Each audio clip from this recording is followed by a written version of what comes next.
अस्सलाम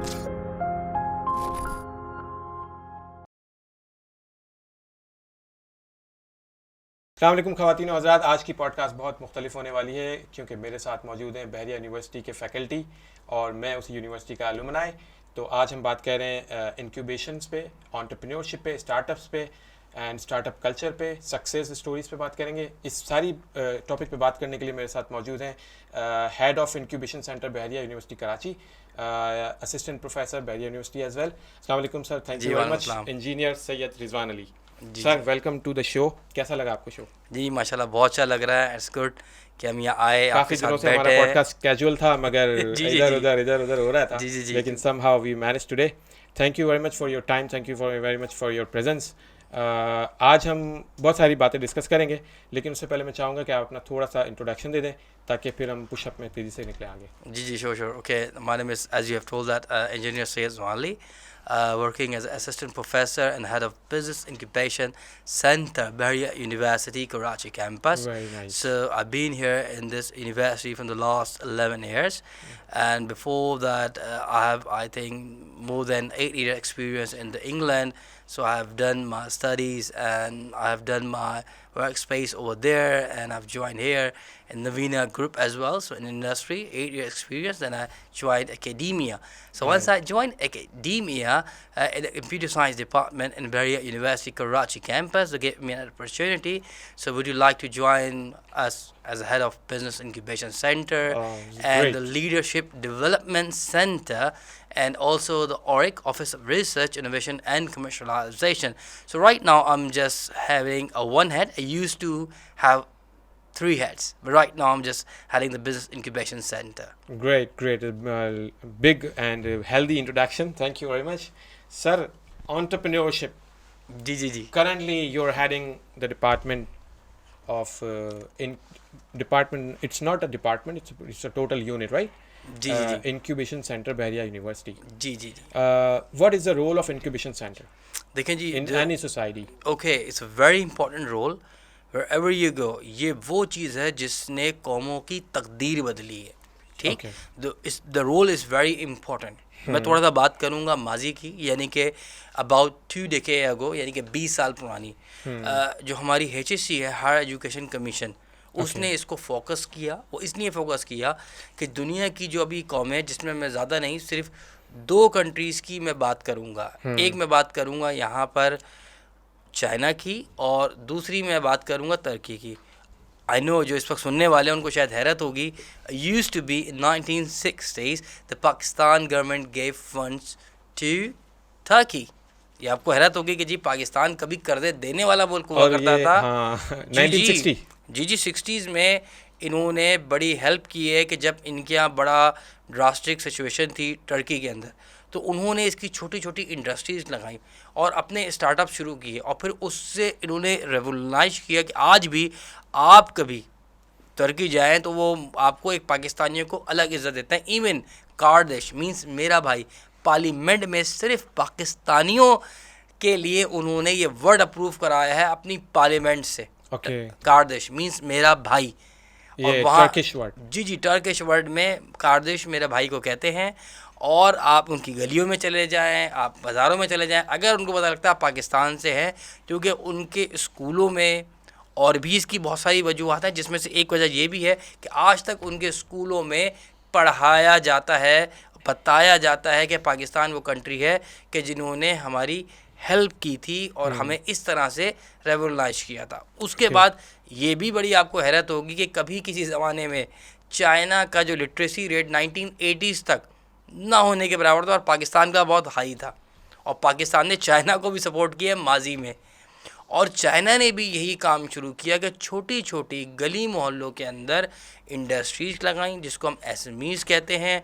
हर चीज़ उन्होंने मैन्युफैक्चरिंग शुरू करी, और आज आप देखें, you just name it, like Canon, Sony, Apple, HP, whatever the international brand, you just name it, it's just manufactured in China.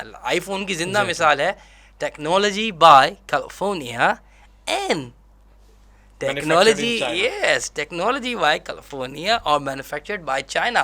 तो कहने का मकसद ये है कि वो भी बेचारे मजबूर हो गए कि इतनी सस्ती कॉस्ट पूरी दुनिया में कहीं नहीं मिल सकती, फैक्ट्रीज लगा दी गई हैं। जितनी इस वक्त दुनिया की बेहतरीन ब्रांड्स हैं सब चाइना में मैन्युफैक्चरिंग हब बन गया चाइना। तो 2010 के अंदर हमारी जो हायर एजुकेशन कमीशन है HSC, उसने इस चीज़ को रियलाइज़ किया और उन्होंने ऑरिक्स फॉर्म किए, यानी कि office of research innovation and commercialisation. उस वक्त जो है एंटरप्रेन्योरल जो माइंडसेट और उस पर जो वर्कआउट है, इस तरह से हमारे जो है एकेडेमिया में उसका बीज रखा गया। यूनिवर्सिटीज़ को इनकरेज किया गया कि आप अपने ऑरिक्स स्टार्ट करें।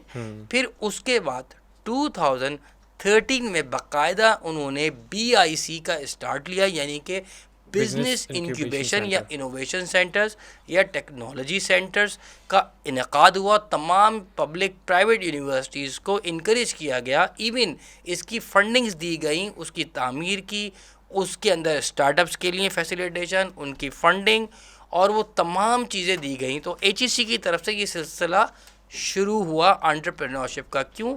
क्योंकि ये बात इनको समझ में आ गई थी, जो कौम की तकदीर बदलने वाली है वो एंटरप्रेन्योरशिप है, वो आपका स्टार्टअप कल्चर है।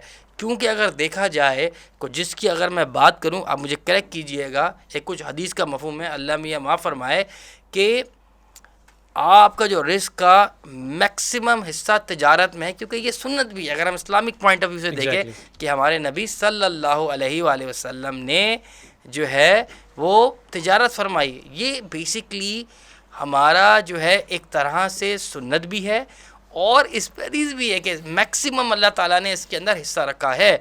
बहरहाल, तो अब ये है कि इसका शुरुआत हुई, फंडिंग्स दी गई, सेंटर्स बनाए गए और BIC का इन्होंने एक सिलसिला शुरू किया। They all are in public sector universities only? नहीं, प्राइवेट भी है। उन्होंने सबको इनकरेज किया। शुरू में पब्लिक सेक्टर को इन्होंने फंडिंग दी, उनमें बनवाए, प्राइवेट को इनकरेज किया। अब तो तमाम यूनिवर्सिटीज़ में इंक्यूबेशन सेंटर मैंडेटरी है। प्लस इसी दौरान इन्होंने after the 2014 HSC realized that why we not compulsory this subject in any domain, like if you are doing computer engineering rather than software engineering, in any domain. It used to be entrepreneurship taught in the business schools, business की चीज़ों में, लेकिन उन्होंने तमाम, चाहे वो PEC Pakistan engineering council हो, चाहे वो NABAC हो, चाहे वो NABC हो या NCAC, यानी कि जितनी हमारे पास मुख्तलिफ अवार्डिंग बॉडीज़ हैं, इवन मेडिकल ही सही, अगर आप BS इंग्लिश पढ़ रहे हैं, सोशल साइंसेस, उसके अंदर तो पहले होती थी, लेकिन अब तमाम चीज़ों में इन्होंने मैंडेटरी कोर्स कर दिया है एंटरप्रेन्योरशिप को। क्यों? ताकि लोगों का एक माइंडसेट बने, लोग आएँ स्टार्टअप की तरफ, काम करें। तो ये थोड़ी सी एक हिस्ट्री थी कि किस तरह से हमारे यहाँ पाकिस्तान में काम शुरू हुआ दूसरे ममालिक को देख के, और अभी मैं समझता हूँ कि इस वक्त हम मिडिल फेज में हैं। अभी हमारे पास यहाँ पर और बहुत से काम करने की स्पेस बाकी है, बहुत सारा काम बाकी है। जी। अच्छा, let's talk about the entrepreneurship in very detail, as you mention with the whole history के किस तरह से पाकिस्तान में आइडिया जनरेट हुआ और गवर्नमेंट ने किस तरह से उसके ऊपर काम किया, जी, और यूनिवर्सिटीज़ के थ्रू उसको in build with the course and in build with the degrees किया। Let's talk about के as you have already mentioned के entrepreneurship is a major driver of any economy or any economic growth, right? As well as new market, as well as innovation. इस framework को लेते हुए क्या national incubation center या जो government जिस तरह से उसको इन्फ्लुएंस कर रही है, उसको इंट्रोड्यूस कर रही है, क्या वो इंक्यूबेशन सेंटर्स का ये आउटकम आ रहा है? इकोनॉमिक ग्रोथ हो रही है, स्टार्टअप्स सक्सेसफुली ग्रो कर रहे हैं या नए स्टार्टअप्स आ रहे हैं, मेरा मतलब है? जी, देखें, अगर देखा जाए, चाहे हम नेशनली लोकली स्टार्टअप्स तो आ रहे हैं, उनको इनकरेज भी किया जा रहा है, वो आगे भी बढ़ रहे हैं, कुछ चलते हैं स्टार्ट। असल में वजह क्या है? देखें, जो स्टार्टअप है ना, उसकी जो एक एवरेज लाइफ, यानी कि उसको 3 से 4 साल तो समझने में लगता है कि करना क्या है। ठीक, या तो फिर अगर हम बात करें ऐसे स्टार्टअप के जो पाकिस्तानी कॉन्टेक्स्ट में बड़े मशहूर हुए, पहले हम ले लेते हैं जो सबसे पहली जो फंडिंग रेज हुई बाइकिया की 3.5 मिलियन की, ओके ठीक है, मुनीब माहिर साहब, वो ऑलरेडी दराज और मुख्तलिफ बड़े बड़े प्लेटफॉर्म चला चुके थे, फिर वो उन्होंने किया। इसी तरह से आपके पास करीम की एग्जाम्पल है, ठीक है, ये पहले मिडिल ईस्ट सऊदी से होती हुई पाकिस्तान आई, फिर इन्होंने स्टार्ट किया। उसके बाद हम अहमद अयूब की अगर हम बात करें, भाई की हमारे, because is just like elder brother to me, Ahmed भाई, एयरलिफ्ट की जो इसके बेसिकली इसके ये फाउंडर थे एयरलिफ्ट के, ठीक। तो ये आपके सामने, लेकिन इन्होंने कितने साल 10 पर्ल्स में गुजारे, कोई मोर देन 10 ईयर्स, मुख्तलिफ इनके एक्सपीरियंसेस थे। या तो आप ये वाला फेज़ ले लें कि जिनके पास एक्सपीरियंस है, एक्सपोजर है, नेशनल इंटरनेशनल, ठीक, वो एक रेज हुए, ठीक। या फिर हम बात करते हैं हम आम स्टार्टअप की, at least they have to spend minimum 4 years, उनको चीज़ें समझने के अंदर लगते हैं और फिर वो काम को शुरू करते हैं। तो पाकिस्तान में जिस तरह से भी काम स्टार्ट हो रहा है, तो अभी मैं समझता हूँ कि ये हम लोग इस वक्त एक मिडिल एज की तरफ हैं, तो जिसके अंदर इंक्यूबेशंस तो अपना काम अदा कर रहे हैं। क्योंकि देखें जो एंटरप्रेन्योरियल है ना, या जिसको हम एंटरप्रेन्योरशिप कहते हैं, ये एक कैफियत का नाम है, ये दिमागी कैफियत का नाम है कि जिसके अंदर आप के अंदर एक रेजिलियंस आती है, यानी कि ये काम करना है। इज इट गॉड गिफ्टेड और it is a skill that can be learn from outside? It can be both, because entrepreneurship by doing god gifted बिल्कुल होती है, लेकिन it's by doing as well. आपको नहीं आती, आप कोशिश करते हैं और कोशिश में आपको फेलियर होता है, लेकिन यही एंटरप्रेन्योरशिप की ब्यूटी है कि it's not your failure, this is the learning. क्योंकि हमारे जो लोग सुनने वाले हैं, हम भी यहीं के पैदाइशी हैं कि हमें 2 चीज़ बचपन में सिखाई गई थी, either you should be on the success, जिसको हम कहते हैं यस, और फेलियर। हमें यही चीज़ें सिखाई जाती हैं कि ज़िंदगी में या तो हारते हो या जीतते हो, हमें 2 ही चीज़ें सिखाई गई हैं।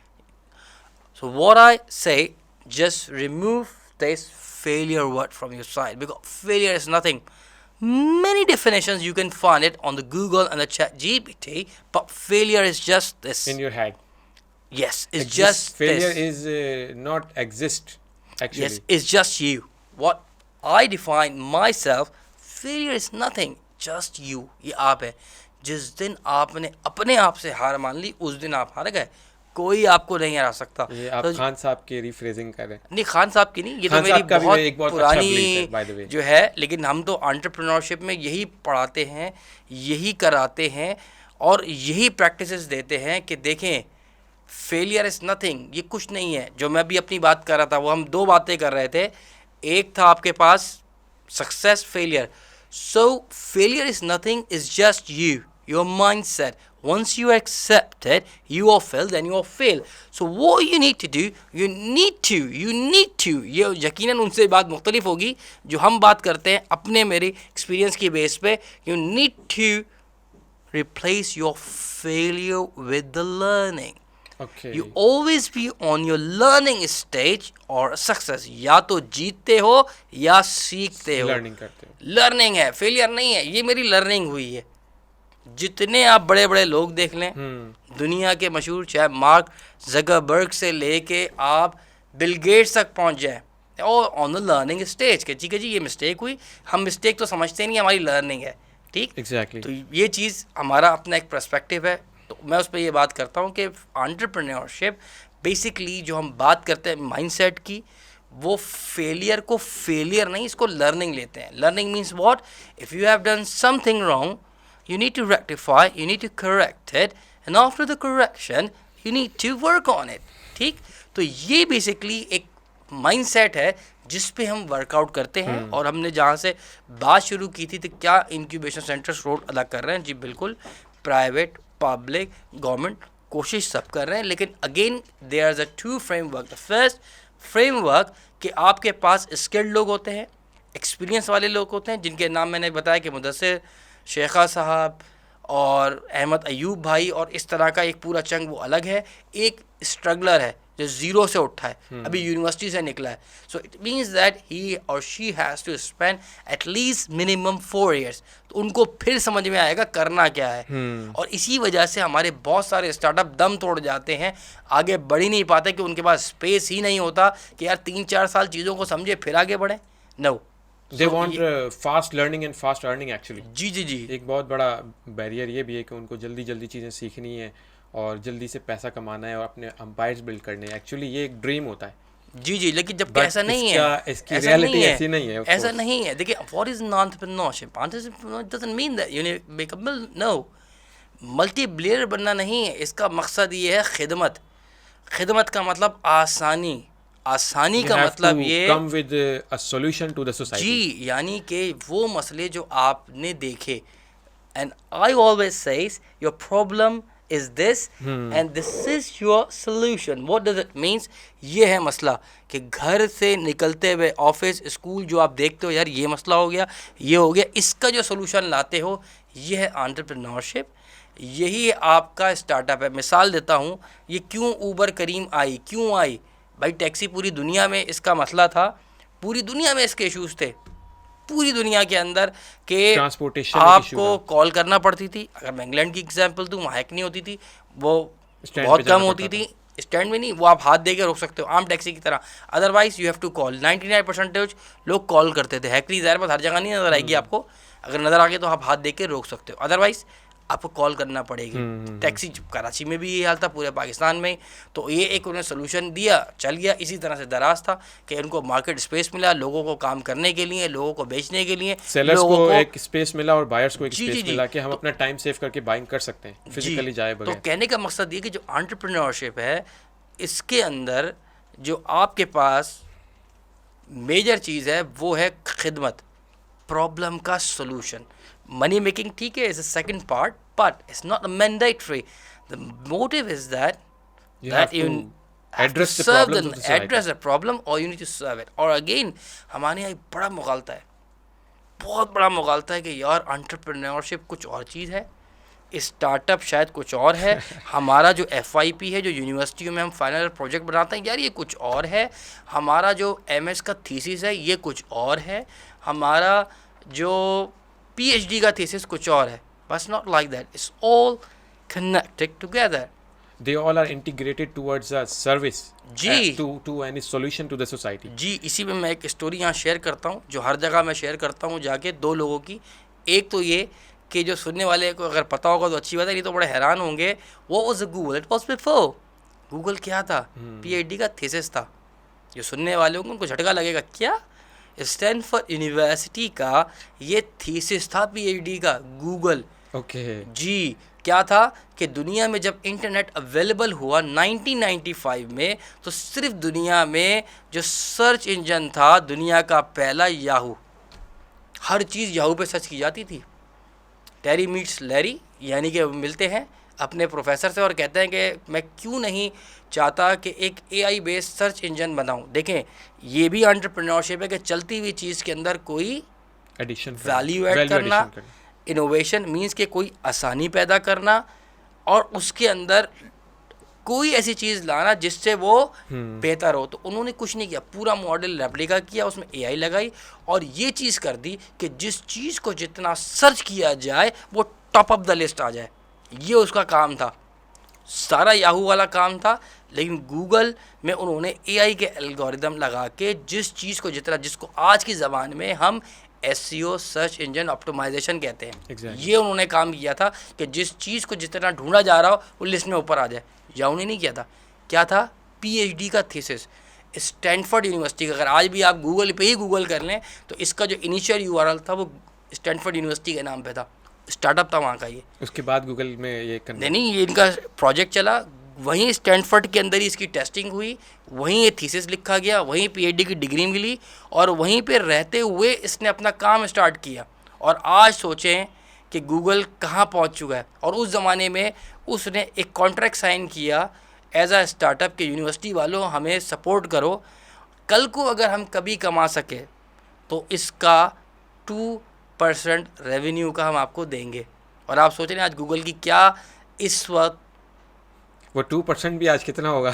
जी जी, हमारी शायद जीडीपी से मेरे ख्याल से कहीं ज़्यादा होगा, हो सकता है मैं रॉन्ग हूँ, चेक कर लीजिएगा। हाँ, एग्जैक्टली 2% आज भी स्टैनफोर्ड यूनिवर्सिटी को जाता है कि उन्होंने सपोर्ट किया था। इवन इसका इनिशियल यूआरएल गूगल का स्टैनफोर्ड के नाम से था। तो ये है एंटरप्रेन्योरशिप, जिसको मैंने अपनी बात पे मैं फिर वापस आता हूँ।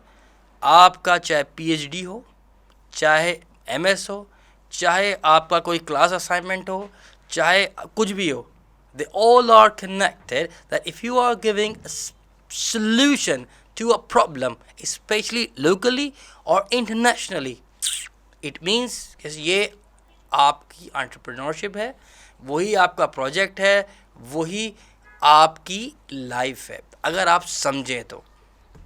ओके सर, पाकिस्तान में स्टार्टअप कल्चर और एंटरप्रेन्योरशिप जो है बहुत टाइम है अभी हमारे पास।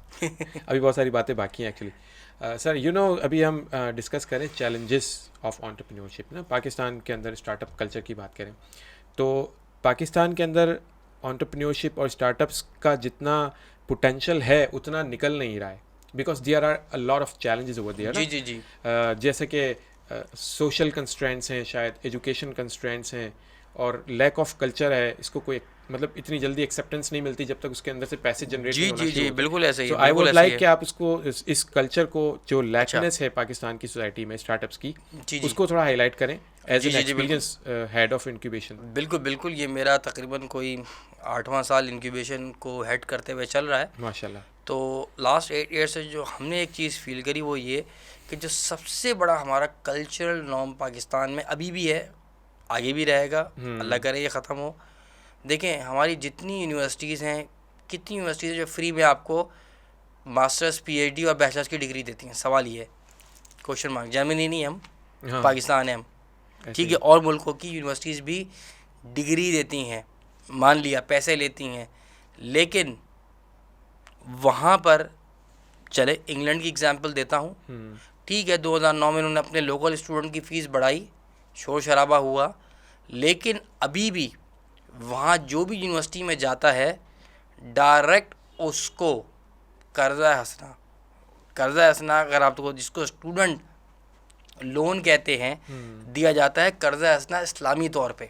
मींस कि जब कभी पैसे हों तो दे देना, नहीं है तो खैर है। ये कर्ज़ा हसना की डेफिनेशन है और यही स्टूडेंट नोट आज भी इंग्लैंड में चलता है। जो लोकल स्टूडेंट है उनका किसी भी यूनिवर्सिटी में बैचलर्स में 10 से 12,000 पाउंड उसकी फ़ीस है, लेकिन उसको ये टेंशन नहीं होती उसके अब्बा को कि यार 4 बच्चे हैं तो चारों को यूनिवर्सिटी में पढ़ाना है, तो फ़ी बच्चे के लिए 9,000 पाउंड कहाँ से लाऊंगा मैं साल के, खाना पीना अलग, ठीक है। ये उनको टेंशन नहीं होती, बच्चा खुद कमा के खुद पे करता है, ठीक है।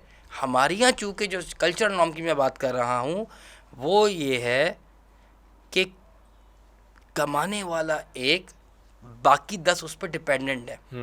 जितने उसके बच्चे हैं, बेटे बेटियां, सबको उसने तालीम देनी है।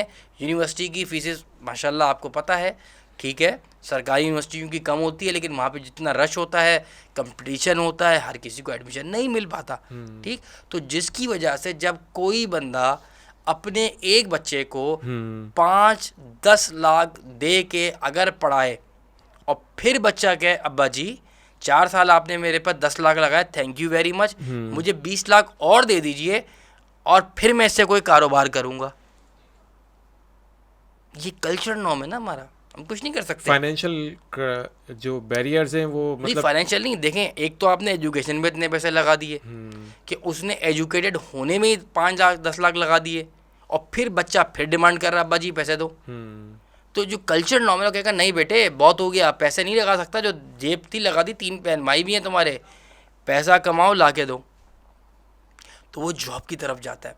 एंटरप्रेन्योरियल जो माइंडसेट है, जो माशरा है, वो ये है कि या तो हमारा कुछ निज़ाम ऐसा हो हमारी यूनिवर्सिटीज़ का कि हमारे पास इस तरह की कमर्शलाइजेशन हो रही हो कि मींस स्टार्टअप आएँ, यूनिवर्सिटी से साइन हो, वो यूनिवर्सिटी उनको सपोर्ट करे और उसके अगेंस्ट एक्विटी ले, जिसकी ज़िंदा एग्जांपल गूगल है। और बहुत सारी इस तरह की एग्जांपल्स हैं। मैं एक इसलिए कर रहा हूँ कि इंटरनेशनली ग्लोबली लोग इसको जानते हैं, ठीक। या तो ये हो कि यूनिवर्सिटियों को इतने पैसे आ रहे हो, क्या वजह है कि आज भी यूरोप जर्मनी के अंदर आप जाएं तो वहाँ पर पढ़ाई फ्री है, क्यों फ्री है? उसकी वजह यही है कि उनके पेटेंट्स और इस तरह के उनके स्टार्टअप्स और कंपनी चल रही हैं जो शुरू में यूनिवर्सिटीज़ उनको सपोर्ट करती हैं और उसके अगेंस्ट में वो उनसे कॉन्ट्रैक्ट कर लेती हैं कि जब चले तो।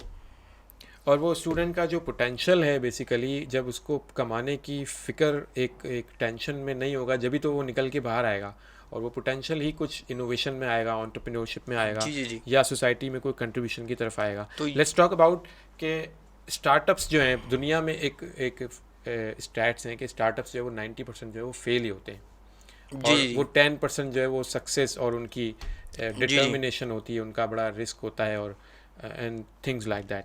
पाकिस्तान में स्टार्टअप्स की फेलियर जो है वो शायद 90% तो नहीं, उससे ज़्यादा ही होगी पूरी दुनिया में। वो पूरी दुनिया में, जैसे मैं अपनी एग्जांपल देता बिकॉज हूँ, पाकिस्तान का एक कल्चर, एक एनवायरनमेंट नहीं वो है, लेकिन फेलियर एक रेट थोड़ा- पूरी दुनिया में। मैं आपको एग्जांपल देता हूँ यूएसए की। एक इनका IVLP बेसिकली प्रोग्राम है वाइट हाउस की तरफ से, जो पूरी दुनिया में चलता है, जिसको बोलते हैं इंटरनेशनल विजिटर लीडरशिप प्रोग्राम, और मल्टीपल उसके प्रोग्राम्स हैं और पूरी दुनिया में वो लोग इदारों को सेलेक्ट करते हैं और लोग जाते हैं। तो मैं 2018 में एज अ स्टेट गेस्ट जो है, पहले वो यूनिवर्सिटी में आया, बहरिया ने, चूँकि इंक्यूबेशन और इनोवेशन सेंटर और US कैंपसेस के नाम से वो एक प्रोग्राम था। यूनिवर्सिटी ने कहा ठीक है जी, आप चूँकि इंक्यूबेशन हेड कर रहे हैं, जाएँ आप। तो उस प्रोग्राम के तहत मैं as a state guest USA गया, ठीक, और हमने 25 से ज़्यादा उनके incubation centres, innovation centres, coworking space, उनके टेक्नोलॉजी पार्क्स, उनके centres, research centres, commercialization centres हमने विजिट किए 5 स्टेट्स में, वॉशिंगटन DC से सियाटल तक, क्योंकि सियाटल बिल्कुल उनका कोना है एक, और बराबर में आधे घंटे की आप समंदर पर ड्राइव करो, कनाडा, वैंकूवर, ठीक, वो बिल्कुल ऊपर से नीचे।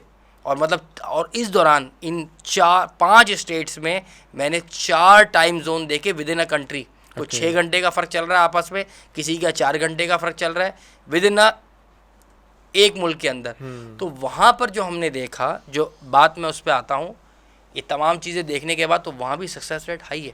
उनका भी ये कहना है कि अगर 100 स्टार्टअप्स निकलेंगे तो सक्सेस रेट 2 का होगा, 2%। जी। ये मैं नहीं, ये उनकी बात है, क्योंकि मैं 5 जगह जो स्टेट्स में, 5 स्टेट्स में जो मैं गया, वहाँ हमने मुख्तलिफ जगहों पे हम गए, तो सबसे मेरा यही सवाल होता था कि पढ़ते हुए बच्चे को कैसे एंटरप्रेन्योर बनाते हो, नंबर 2 आपका सक्सेस रेट क्या है। तो उन्होंने कहा भाई 100 निकलता है तो 2 सक्सेस होते हैं। तो ये जो फेलियर का इतना बड़ा फिगर है इसके अंदर, तो जी। ऑफ कोर्स इसके पीछे एक बहुत बड़ा देखिए, reason साइंस भी में है। आपको बता चुका हूँ, failure is nothing, is just you. ये आपकी लर्निंग है।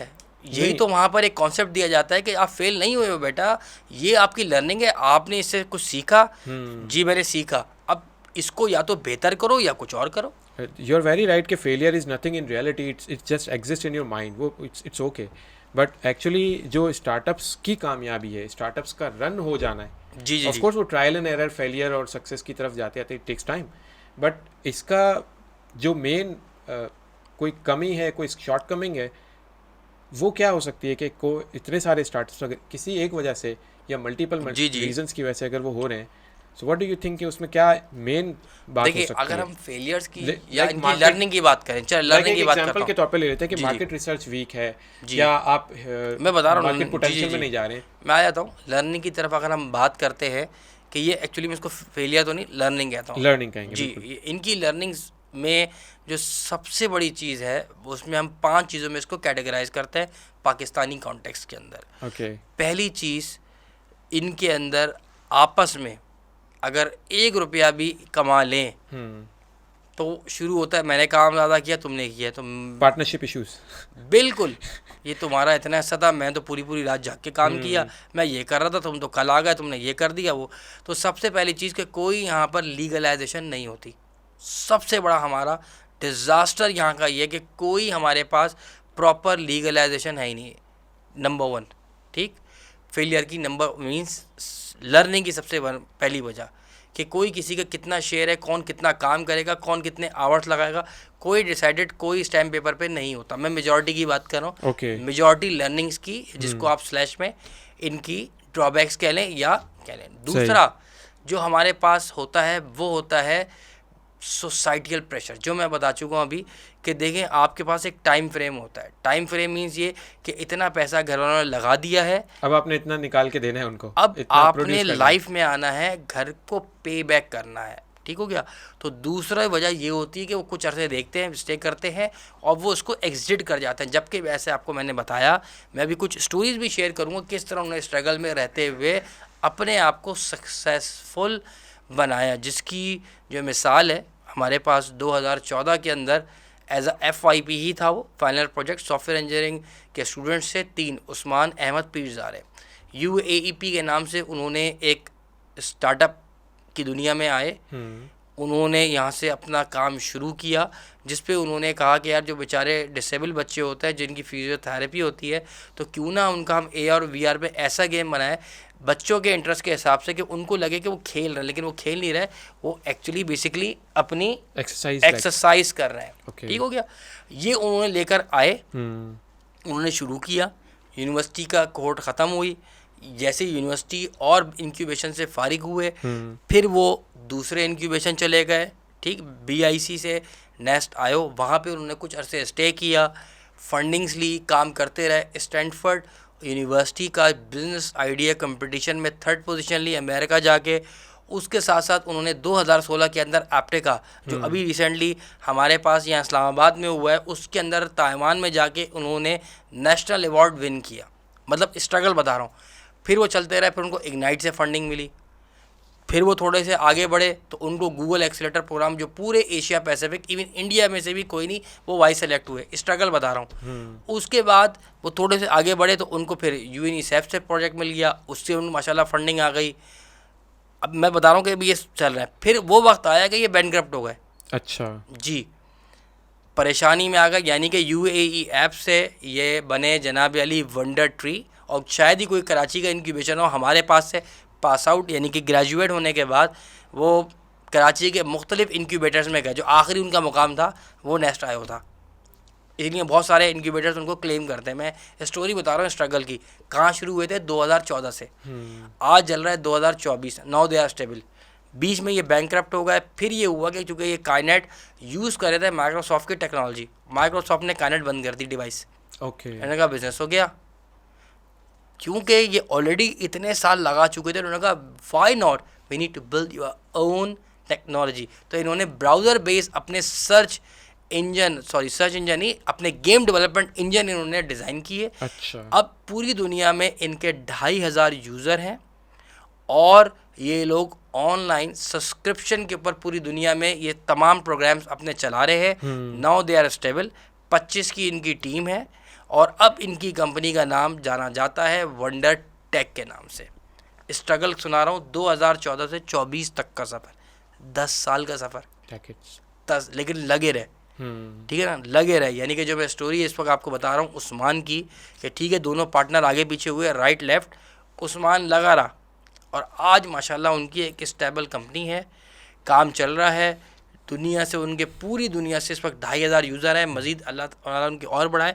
लेकिन स्ट्रगल की लाइफ बता रहा हूँ, ऊपर गए फिर नीचे आए, फिर ऊपर गए, फिर पैसा मिला, फिर इधर हुए, फिर उधर हुए, बैंकक्रप्सी की तरफ गए, माइक्रोसॉफ्ट ने बंद कर दी तो उन्होंने कहा भाई हमारा तो काम ही ख़त्म हो गया, सारा तबाह बर्बाद हो गए हम। फिर उसके बाद उन्होंने हिम्मत नहीं आ रही, लगे रहे। क्यों? क्योंकि यकीनन कोई पीछे बैकअप होगा, वालिदैन की तरफ से कोई जिम्मेदारी नहीं होगी। आपकी बात इंटरप्ट करूँगा, जो आपने स्टोरी बताई है इसके अंदर एक ही चीज़ हाईलाइट हो रही है कि वो डिटरमिन थे जी अपने गोल के ऊपर कि हमें क्या करना है। जी, और यही शायद एंटरप्रेन्योर्स की सबसे बड़ी हाई स्किल है कि जो है जो जितना डिटरमिन है उतना जर्नी उसका अच्छा रहता है। ऐसे ही है। अच्छा, अब हाँ आगे चलते हैं। इतना अच्छे जर्नी में इतने of course entrepreneurship is a big journey and it's not a destination, right. अब यहाँ से ये बात भी निकलती है। तो एंटरप्रेन्योरशिप या स्टार्टअप, जी, यूनिवर्सिटी के जो इंक्यूबेशन सेंटर हैं वो एक स्टार्टअप को या एंटरप्रेन्योर को किस तरह से फैसिलिटेट कर रहे होते हैं? क्या उसकी इंक्यूबेशन सेंटर की या जो एक्सेलरेटर होता है, जो भी इसका काम होता है बेसिकली, वो एक एंटरप्रेन्योर को इतना सेटिस्फाई करता है कि वो अपना जर्नी उसी डेस्टिनेशन तक लेके चले और इतना ही डिटर्मिन रहे? करता भी है, नहीं भी, डिपेंड करता है एक्चुअली उस इंक्यूबेटर के ऊपर। क्योंकि थोड़ा सा यहाँ पे मैं लोगों को बताना चाहूँ, लोग इंक्यूबेटर, कोवर्किंग स्पेस और एक्सलेटर को अक्सर मिक्स कर देते हैं। इंक्यूबेटर ये सब अलग अलग चीज़ है। इनका सबसे अलग-अलग पहले काम मैं है। इंक्यूबेटर का बताना चाहूँगा, फिर आपके इस जवाब की तरफ मैं आता हूँ जो आपने अभी सवाल किया था उस जवाब की तरफ, कि इंक्यूबेटर इस तरह से होता है, हैचरी होती है। हैचरी का मतलब ये कि जिस तरह से एक बच्चा पैदा होता है और पैदा होने के बाद जितने लोग हमें सुन रहे हैं यकीनन उनके घर में खालाएँ, चचा, मामू, ताया या भाई बहन या उनके अपने घर जब बच्चे पैदा होते हैं तो यकीनन उनको कोई कॉम्प्लिकेशन होती है तो उनको इंक्यूबेटर हैचरी में रख दिया जाता है और रखने के बाद उनकी ख़ास केयर की जाती है क्योंकि वो अपनी केयर खुद नहीं कर सकते। तो जो इंक्यूबेटर है इसका मकसद यही है कि वो लोग जो बिल्कुल फ्रेश हो, कुछ नहीं आता हो, वो उसमें आते हैं और उस बच्चे की तरह इनफेंट नौज़ायदा जो अपना खुद हाथ से आग भी रब नहीं कर सकता, उनकी टेक केयर करते हैं और उनको बनाते हैं और इस काबिल करते हैं कि थोड़े वो समझ जाएं, लेकिन होते उस वक्त भी वो इन्फेंट ही है ऑफ कोर्स। और फिर उनको अल्लाह हाफ़िज़ करते हैं कि ठीक है कुछ अर्सा गुजारा, समझ बूझ थोड़ी सी आई, चले जाओ। उसके बाद फिर हमारे पास कॉन्सेप्ट आता है एक्सीलेटर का। एक्सीलेटर मीन्स कि आपका बिज़नेस चल रहा है, अल्हम्दुलिल्लाह पैसे आ रहे हैं, अब आपको दो चीज़ें चाहिए। एक आपको ग्रोथ का ये कि जैसे अभी हम इस रूम में बैठे हैं, आप कहो यार मुझे इस तरह के 10 रूम और चाहिए, ठीक है ना, पहले 2 हो 3 हो ताकि मैं रेंट पे चढ़ा दूँ। This is called growth. इसके लिए आपको फ़ंड चाहिए ताकि जिस तरह भी आपने कोई 1 मिलियन की लागत से ये सेटअप बनाया, एक और बनाए, उसको रेंट पे दें, उसको आउटसोर्स करें या जिसको चाहिए अपनी वहाँ के रिकॉर्डिंग कर सके, ठीक। तो ये दिस इज़ कॉल्ड ग्रोथ। तो वो बंदा जब आएगा तो वो कहलाएगा accelerator program, means growth program, यानी कि इंक्यूबेशन के बाद का फेज है। जी, इंक्यूबेशन के बाद का फेज़ है। ये आपको चाहिए मेंटोरशिप, ठीक, कि भाई मैं इस वक्त एक बंदा हूँ, मुझे मेंटोर चाहिए। जैसे मिसाल के तौर पे इस वक्त मैं बात करूँगा अगर अहमद अयूब साहब की, इनके जो मेंटोर्स हैं वर्ल्ड डिज़नी के जो डायरेक्ट CEO है उनसे इनकी बातचीत है। लिंक्डइन का CEO डायरेक्ट उनकी बातचीत है, क्योंकि ख़ुद जब अहमद भाई से हमारी बात होती है, यानी कि जो फाउंडर थे एयरलिफ्ट के, वो मुझे बताते हैं कि जी हमारी तो 1 to 1 इनसे बातचीत रही है। इसी तरह से जो मैं बात करता हूँ वंडर ट्रैक की, कि इस वक्त जो हमारे पास उस्मान है वो भी बता रहे थे कि उनकी भी जब गूगल एक्सेलेटर प्रोग्राम में पूरे एशिया पैसिफिक से ये सिलेक्ट हुए तो इसमें इनको इसी तरह के दुनिया के वर्ल्ड क्लास लोग मेंटोर दिए गए। तो एक्सेलेटर प्रोग्राम में जो दूसरी चीज़ होती है वो आपका मेंटोर होता है कि कौन सा दुनिया का बेहतरीन बंदा है, वो आपको गाइड करता है और फिर वो चीज़ें बताता है कि देखो ये काम ये नहीं करो, अपनी लर्निंग से, लर्निंग का मतलब उसके फेलियर से, उसके ड्रॉबैक से, देखो यार हमने ये काम किया था, ये सक्सेसफुल नहीं हुआ, दिस इज़ अवर लर्निंग, अब तुम ये लर्निंग हमारी वाली देख के तुम ये कर लो, ठीक। तो ये बेसिकली एक सिलसिला होता है कि पहले तो आपका इंक्यूबेटर अलग चीज़ है, एक्सीलेटर उसके बाद की चीज़ है, और जो कोवर्किंग स्पेस है जो अक्सर लोग मिस कर जाते हैं, जिसको हम रेंट यानी कि आप उससे किराए पे ला के बैठाते हैं और कहते हैं यार जो करना है करो, बस मुझे किराया मिलना चाहिए इस टेबल एंड कुर्सी का, this is called coworking space. तो ये एक अलग चीज़ है, rental space. Incubation is something else और एक्सीलेटर इज समथिंग एल्स, जो आपको ग्रोथ और आपको नेटवर्क दे रहा होता है, लोगों से कनेक्ट करा रहा होता है और आपको बेहतरीन मेंटोर दे रहा होता है। तो ये 3 डिफरेंट डोमेन्स हैं। ओके, यूनिवर्सिटी के अंदर जो इंक्यूबेशन सिस्टम या incubation centres by the government you earlier discuss के गवर्नमेंट ने बनाए हैं या गवर्नमेंट इनको सपोर्ट करती है, जी जी, और एक मॉडल पूरा आपने बताया कि किस तरह से इस्टेब्लिश किया गया इसको, तो आई थिंक अब वो हर यूनिवर्सिटी में वो मैंडेटरी भी है, आपने जैसे बताया। जी जी, तो क्या वो उसी तरह का प्रोडक्शन दे रहा है बच्चों का, या स्टार्टअप्स को उसी तरह से जैसे कि आपने बताया इंक्यूबेट कर रहा है? इतने स्टार्टअप्स आ रहे हैं क्या? जी कि इतने इंक्यूबेशन सेंटर की नीड है, फुलफिलमेंट हो रही है? देखिए स्टार्टअप्स तो आ रहे हैं, इसमें कोई शक की बात नहीं, स्टार्टअप्स भी आ रहे हैं, पढ़ते हुए बच्चे भी आते हैं और चीज़ें हो रही हैं। हर इंक्यूबेटर्स का सेंटर्स का डिफरेंट एस्पेक्ट्स है, इम्पैक्टफुल है, इम्पैक्टफुल है भी और नहीं भी। किसी हम एक एग्जांपल, मैं एग्जांपल आपको देता हूँ कि जैसे कुछ हमारे ऐसे इंक्यूबेटर है कि उनके पास फंडिंग आई हुई है। अच्छा, फंडिंग क्या आई हुई है कि जी हमारे पास आओगे, हम आपको महीना 25,000 रुपये पर बंदा देंगे, 5 बंदे रख सकते हो, यानी कि आपके 5,520 यानी कि आपके इतने पैसे बनेंगे। अच्छा, वहाँ पे हर बच्चा पहुँच जाता है, क्यों यार इनके पास जाओ, ये तो फ़ी बंदा 5,000 के हिसाब से, 10,000 के हिसाब से व्हाट्सएवर पैसे मिल रहे हैं, तो वहाँ बच्चा पहुँच गया।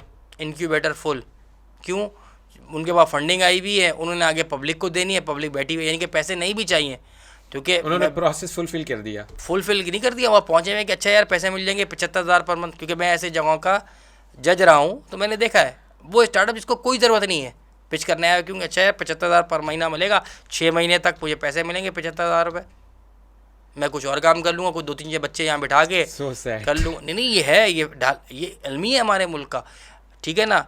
उसके अलावा किसी तरह से गवर्नमेंट का कोई आप प्रोग्राम देख लो, भाई इतना आपको फंड मिलेगा, आप इस इंक्यूबेटर में, और लाइनें लग जाती हैं, लोग आ रहे हैं पैसों के लिए, ठीक, ये कुछ लोग आ रहे हैं ग्रोथ के लिए, कुछ लोग आ रहे हैं नेटवर्क के लिए कि हम मशहूर हो जाए, हम फेमस हो जाए, हम मशहूर हो जाए, हम फेमस हो जाए, मतलब इस तरह से कोई रास्ता मिल जाएगा। They think like that, they are not thinking कि हमें एंटरप्रेन्योर बनना है। अभी बहुत टाइम है, 5 मिनट और लेंगे।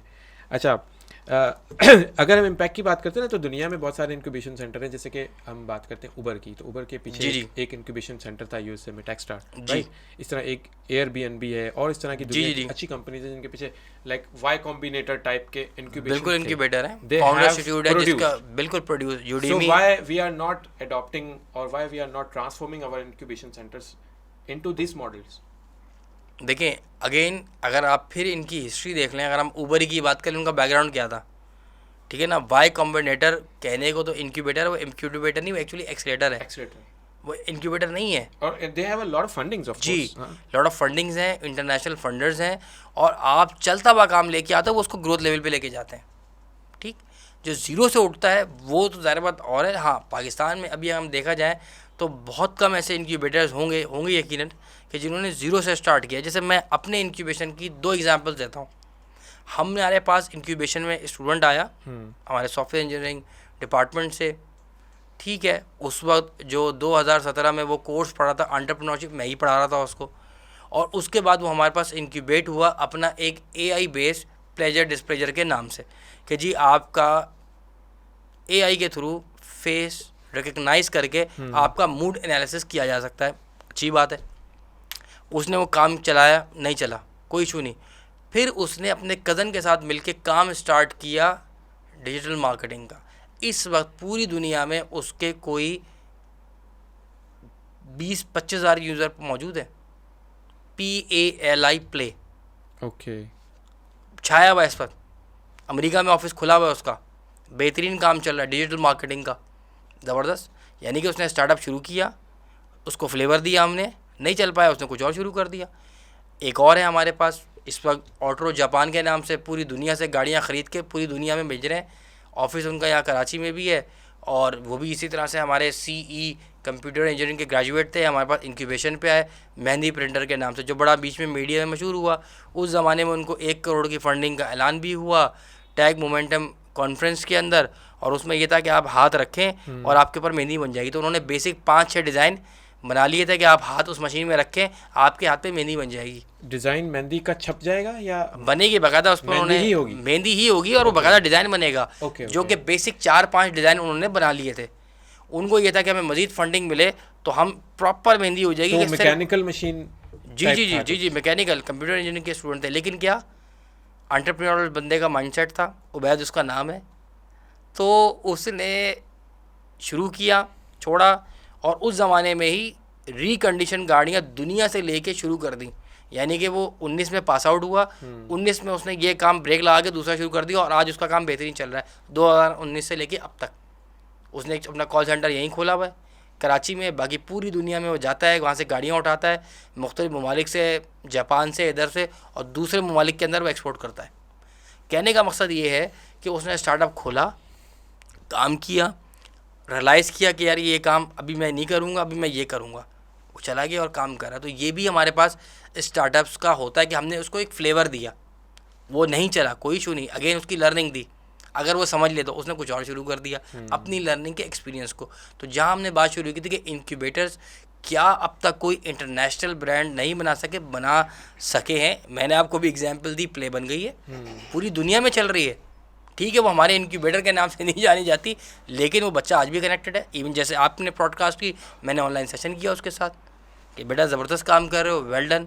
इसी तरह से हमारे पास और इस वक्त स्टार्टअप्स भी हैं, ठीक, कि वो पूरी दुनिया में इस पर काम कर रहा है, लेकिन क्या है कि अभी वो इंटरनेशनल ब्रांड तो बन गई है, लेकिन ग्लोबली कोई वेल रिकग्नाइज नहीं है। जिस दिन होगी तो नाम निकल के आ जाएगा, देखिए जी ये तो BIC से स्टार्ट हुए थे और फिर उन्होंने ये किया, फिर कुछ और किया और आज छा गए। जैसे ऊबर आपके पास पूरी दुनिया में छा गई।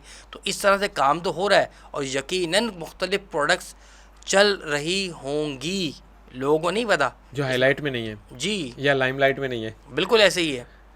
अच्छा, ये जो इंक्यूबेशन सेंटर्स हैं, आपने जैसे मैंने बात की इम्पैक्टफुल की, तो जी जी जी तो इम्पैक्ट की आपने बात की, आपने इम्पैक्ट की एग्जांपल की दी। क्या कराची के अंदर, जी जी सिर्फ हम कराची के एरिया को ले लेते हैं, कराची के अंदर कितने इंक्यूबेशन होंगे? इस वक्त बहरिया कराची का के है, अंदर NIC नहीं है, नहीं, मैं SEBIS बता रहा का हूँ है। तकरीबन तमाम यूनिवर्सिटियों हैं, जितनी कराची में यूनिवर्सिटियाँ पाई जाती हैं, इंक्यूबेशन तो सबका खुल चुका है, क्योंकि ये HEC की और एक्रेडिटेशन बॉडीज़ की मैंडेटरी रिक्वायरमेंट है। इवन जो कंप्यूटर साइंस की NCSC जो इनकी अवार्डिंग बॉडी है, जो एक्रीडेट करती है, उसका मैंडेटरी रिक्वायरमेंट है कि हम कंप्यूटर साइंस डिपार्टमेंट को एक्रेडिट ही नहीं करेंगे जब तक आपका इंक्यूबेशन ना हो। तो इंक्यूबेशन तो तकरीबन हर जगह खुल चुके हैं।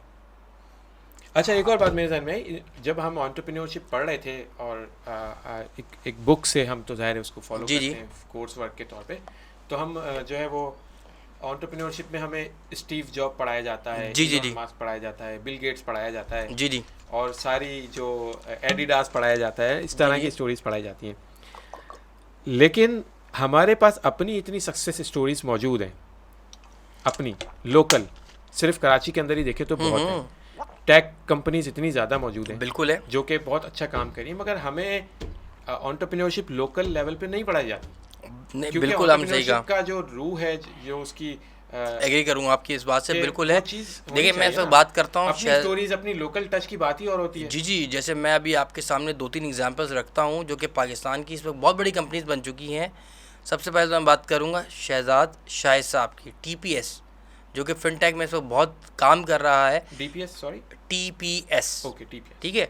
और इनकी एक जर्नी है, क्योंकि इत्तेफाक की बात है कि मैं इनको कई सालों से मैं जानता हूँ, कोई 20 साल तो हो गए, और मैंने उनको स्टार्टिंग में काम करते हुए देखा है। तो उन्होंने ज़ीरो से स्टार्ट किया था और इस वक्त तकरीबन पाकिस्तान की जितनी ATM सर्विसेज हैं सारी वो देख रहे हैं। TPS मशहूर इसमें और फिनटेक पे काम कर रहा है, इंटरनेशनल प्रोजेक्ट, और पाकिस्तान का एक बड़ा नाम बन चुका है। अच्छा, लेकिन बात वही है कि हमारे यहाँ पे कोई केस स्टडीज़ बनी नहीं है। भाई इन कंपनियों में बनाओ, ठीक है। उसके बाद अगर हम आते हैं सिस्टम्स के ऊपर, जिसको सिस्टम लिमिटेड कहा जाता है, सिस्टम लिमिटेड। आसिफ पीर साहब यही फास्ट के ग्रेजुएट हैं, यहीं से उन्होंने स्टार्ट लिया था पाकिस्तान से, और इस वक्त पाकिस्तान की एक बहुत बड़ी IT कंपनी माने जाते हैं।